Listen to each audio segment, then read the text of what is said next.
Hey guys, इस video में हम जानेंगे चाइना की रिसेंट अचीवमेंट के बारे में। चाइना ने रिसेंटली अभी मून पे अपना फ्लैग अनफ्लर किया है, इसके बारे में जानते हैं। So let's start the video. So यहाँ पे india.com का आप एक आर्टिकल देख सकते हैं। China become second country to unfurl its flag on moon as Chang'e 5, जो कि चाइना का जो रॉकेट है वो है probe takes off for earth. So China second country बन गया है जो अपना फ्लैग अनफ्लर किया है मून पे। एंड फर्स्ट टाइम ऑब्वियसली इसे नासा ने अचीव किया था इन 1970, जो कि फर्स्ट कंट्री था अमेरिका जो कि अपना फ्लैग अनफ्लर किया था मून पे। इसके बारे में और जानते हैं उससे पहले ये प्रैक्टिस क्वेश्चन देख लो। यहाँ पे दो ऑप्शन कवर नहीं हो पाए थे, इसलिए मैंने इसे पेन से ही ड्रॉ कर दिया है। The following statement the Mangalyaan launched by ISRO. तो यहाँ पे मंगलयान मिशन के बारे में बताना है जो आपको इसरो ने लॉन्च किया था। आपको इसमें से करेक्ट ऑप्शन चूज करना है। Is also called as Mars orbiter mission. Second है made India second country to have a spacecraft orbit the Mars after USA. Made India the only country to be successful in making its spacecraft orbit Mars in its very first attempt. तो आपको बताना है कि इनमें से कौन सा option correct है। 1 and 2 only, 2 and 3 only, 1 only या 1 and 3 ओनली। एज यूजुअल मैं इसका आंसर वीडियो के एंड में प्रोवाइड करूंगी, तब तक के लिए वीडियो पॉज करके इसे कमेंट सेक्शन में अटेम्प्ट करो। जैसे इंडिया का मून मिशन होता है चंद्रयान 1, चंद्रयान 2, उसी तरह ये चाइना का एक मिशन है चैंग 5 मिशन। अब चैंग के बहुत सारे सीरीज हैं, चैंग 1, चैंग 2, चैंग 4, चैंग 5। सो जो प्रीवियस मिशन था वो था चैंग 4। उसमें चाइना ने उतनी अचीवमेंट हासिल नहीं की थी। उसमें चाइना का ये एम था कि वहाँ से कुछ मटेरियल, कुछ मिनरल्स वो वापस चाइनीज़ टेरिटरी पे ला सकें, बट सिंस वो अचीव नहीं हो पाया था, सो चाइना ने एक और मिशन लॉन्च किया चैंग 5। इस चैंग 5 मिशन में चाइना ने एक लैंडर, रोवर, एसेंडर ये सब लेके मून पे अपना फ्लैग होस्ट किया है। और जैसे इंडिया का इसरो है, वैसे ही चाइना का जो नेशनल स्पेस एडमिनिस्ट्रेशन है, जिसे CSNA बोलते हैं, चाइना नेशनल स्पेस एडमिनिस्ट्रेशन, उसने ये पिक्चर रिलीज़ की बिफोर चैंग 5 प्रोब टूक ऑफ फ्रॉम द मून। तो अब इसमें क्या हुआ था? क्या इसमें अमेरिका की तरह ही कुछ लोग गए थे चाइना से और वो लैंड किए और मून पे फ्लैग अनफ्लर किया? तो बिल्कुल नहीं, ऐसा कुछ भी नहीं हुआ था। इसमें यह था कि ये जो चैंग 5 पूरा मिशन था उसमें एक ऑर्बिटर था, लैंडर था, असेंडर था एंड अ रिटर्नर था जो वापस आने के लिए। तो ये लैंडर असेंडर का कॉम्बिनेशन जो मून का नॉर्थ साइड है, जो north pole of the moon, जिसको हम लोग near side of the moon बोलते हैं। तो आपको पता होगा कि मून, जब हम धरती पर खड़े होते हैं तो मून का एक ही साइड हमें दिखता है, और वो साइड जो दिखता है उसे near side of the moon कहते हैं, और जो साइड हमें नहीं दिखती वो फार साइड ऑफ द मून कहलाती है।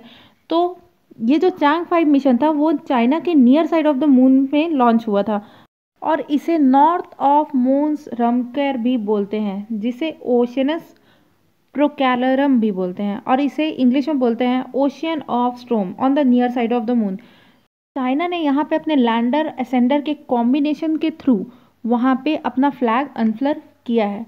तो ये कुछ इस टाइप का दिखता है। ये आप यहाँ पे अपोलो 11, अपोलो 12, अपोलो 15 ये आप देख सकते हो, ये नासा के सारे मिशन है। एंड देन उसके बाद ये आता है लूना मिशन से यहाँ पे चैंग 3, चैंग 4 ये आपको दिख सकता है। ये जो है ये near side of the moon है, और हम जो देख पाते हैं वो near side of the moon ही देख पाते हैं। और ये साउथ पोल है जहाँ पे चंद्रयान 2 की लैंडिंग हुई थी। यहाँ पे इसकी प्लान्ड लैंडिंग थी, बट ये चंद्रयान 1, अब यहाँ पे चंद्रयान 1 की लैंडिंग हुई थी। तो इंडिया ने जो अभी तक लैंड किया है वो south side of the moon में लैंड किया है, बट अभी जो चाइना ने अचीव किया है वो north side of the moon में, मीन्स यहाँ पर उन्होंने अपने लैंडर को लैंड करा के वहाँ पे फ्लैग अनफ्लर किया है। तो ये कुछ इस टाइप का है। यहाँ पे लैंडर और ऑर्बिटर गए और उसके थ्रू चाइना ने अपना फ्लैग वहाँ पे अनफ्लर किया। यहाँ पे आप पिक्चर देख सकते हैं। अब यहाँ पे क्वेश्चन ये उठता है कि सिंस अमेरिका 1970s में गया था और उसके बाद बहुत सारे ऐसे मिशन अलग अलग कंट्री के थ्रू लॉन्च हो चुके, जैसे इंडिया ने मिशन लॉन्च किया था चंद्रयान 1, चंद्रयान 2, तो चाइना सेकंड कंट्री क्यों बन गया है जो कि अपना फ्लैग अनफ्लर किया है?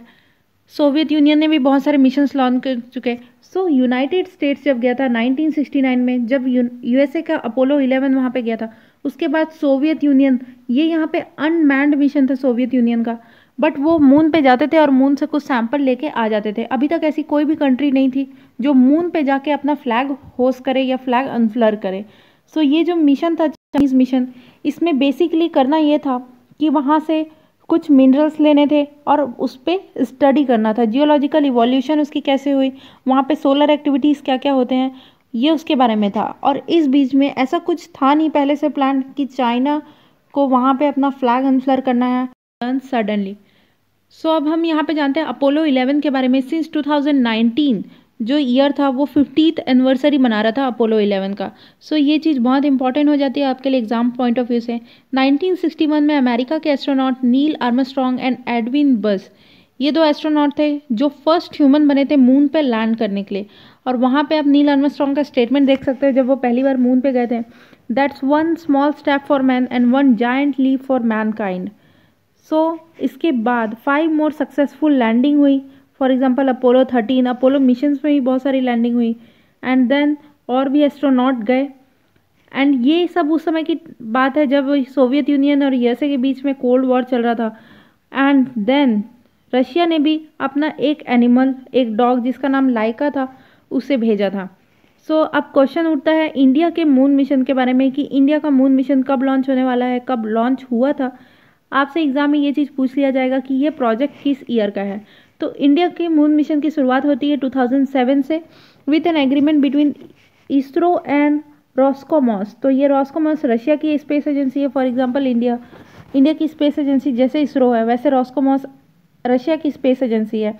बट फिर इसमें कुछ प्रॉब्लम आ गई और इसे पोस्टपोन कर दिया गया by 2013 and then it was rescheduled to 2016, जिसमें इन्होंने लैंडर और ऑर्बिटर की बात की। देन इंडियन रशियन रिलेशन में कुछ थोड़े बीच में प्रॉब्लम्स आ गए थे, जिसकी वजह से इंडिया ने ये डिसाइड किया कि इंडिया का जो लूनर मिशन है वो इंडिया अकेले ही अचीव करना चाहता है।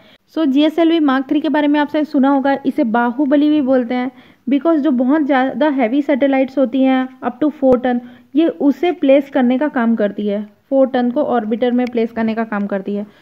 So that is a big achievement कि इंडिया ने फाइनली 2019 में अपना एक मिशन लॉन्च किया, चंद्रयान 2। ऑल्दो वो मिशन उतना सक्सेसफुल नहीं हो पाया, बट हमारा जो ऑर्बिटर है जो चंद्रयान 2 के थ्रू लॉन्च हुआ था वो स्टिल अभी भी मून को ऑर्बिट कर रहा है। अब क्वेश्चन ये उठता है कि इंडिया ने जो मून मिशन लॉन्च किया चंद्रयान 1 या चंद्रयान 2, क्या ये दोनों सक्सेसफुल हुए? इंडिया के मून मिशन में इंडिया ने कुछ अचीवमेंट की है क्या इसमें? ऑल्दो चंद्रयान 1 का जो मिशन ईयर था वो 2 ईयर्स का था, बट ये सिर्फ 312 डेज ही चल पाया। बट इस 312 डेज ने चंद्रयान 1 ने 95% ऑफ अपने प्लान्ड ऑब्जेक्टिव्स हैं उनको अचीव कर लिया था। ये एक एक्सप्लोरेटरी मिशन था जहाँ पे मून से हमें सैंपल्स लेके उसे स्टडी करना था। चंद्रयान 2 मिशन जो था वो चंद्रयान 1 मिशन के पैटर्न पे ही डिज़ाइन किया गया था। सो अगर इसकी सॉफ्ट लैंडिंग होती तो हम एक रिमार्केबल अचीवमेंट अचीव कर पाते। हालांकि हमने अभी भी बहुत कुछ अचीव कर लिया है इंडियन हिस्ट्री में, आप अगर जाके देखेंगे तो, क्योंकि जो हमारी लैंडिंग साइट थी वो south pole of the moon थी और इससे इंडिया 4th कंट्री बन गया है to soft land on space craft on the आफ्टर USSR, USA एंड चाइना। तो ये चीज़ आप याद रखना from exam point of view. अब इस प्रैक्टिस क्वेश्चन का आंसर देख लो।